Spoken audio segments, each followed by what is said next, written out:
కర్ర కర్ర, కత్తి కత్తి కాన్సెప్టే భవిష్యత్తులో ఇక ఆంధ్రప్రదేశ్‌లో మళ్ళీ పాత ఫ్యాక్షన్ రౌడీయిజపు రాజకీయాలు నడుస్తాయనుకుంటా.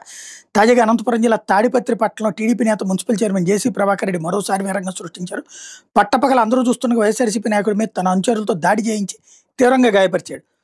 వైఎస్ఆర్సీపీ నాయకుడు ఎర్రగుంట్లపల్లి నాగేశ్వరరెడ్డి ఆదివారం తాడిపత్రిలోని ఆనంద్ భవన్ హోటల్ దగ్గర టీ తాగుతుంటే వాహనంలో అటుగా వెళ్తున్న జేసీ ప్రభాకర్ రెడ్డి చూశాడు.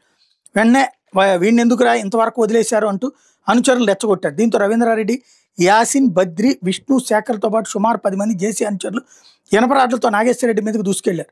వాళ్ళని తప్పించుకునేందుకు ప్రయత్నించి నాగేశ్వరరెడ్డిని రోడ్డుపై వెంబడిస్తూ దాడి చేశారు. సమీపంలో వైఎస్ఆర్సీపీ నాయకురాలు పేరం స్వర్ణలత ఇల్లు కనిపించడంతో నాగేశ్వరరెడ్డి అందులోకి పరిగెత్తుకెళ్లి తలదాచుకున్నారు.